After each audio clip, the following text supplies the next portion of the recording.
sa PMA. So some people would might see that as parang for lack of better term po, baka pinayagan na Kagaya ng sinabi namin, di ba? Meron siyang freedom of choice kung he will avail of protective custody o umalis siya dito sa protective custody na binibigay ng Senado.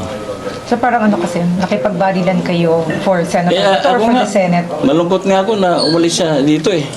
Kasi dito, meron akong control para protektahan si Senator Bato. Sa labas, hindi ko alam kung anong mangyayari sa kanya. So sir, can you categorically deny na hindi ginawa itong pagbabarilan para to allow him to escape? Unang-una, ang tanongin po natin, kaya ko bang i-stage yung pagpunta ng mga NBI agents dito?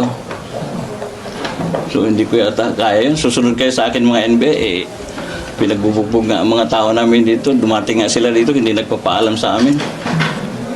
So, I think mahirap paniwalaan na stage namin yung pangyayari kapon. Pero sir, yun pong, sorry sir, last na po, pero yun pong ginawa na dapat aarestuhin yung NBI agents if ever, ay dahil part po yun ng protective custody ng Senado kay Senator Bato.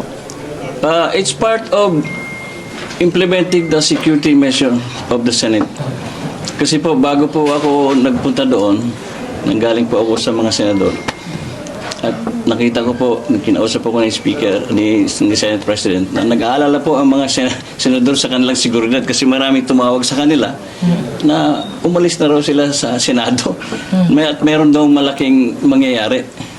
Kaya po, naalarma na rin po kami, nakita nyo, nag-assemble tayo ng quick reaction team, di ba, ng Marines at saka PNP. Para i-check. Kasi pwede namang i-check ng usaa lang yun, di ba? Pero dahil nakita namin na armado at saka alarmado kami dahil sa mga reports, naghanda po kami. Hindi po kami pupunta doon na hindi kami nakahanda sa gera. Ba't pag ganyang mga threat, hindi ba sir dapat pinalabas na? Di ba pag may mga bomb threat, ganyan sir, ini-evacuate yung building? Di ba naalala nyo, nag-declare ako ng lockdown? Yes, sir, but Nagbigay you ako also ng allowed us to 5 minutes stay. allowance You to also allow allowed- everyone, including the Yes, sir, media, but to you also vacate allowed the the area. civilians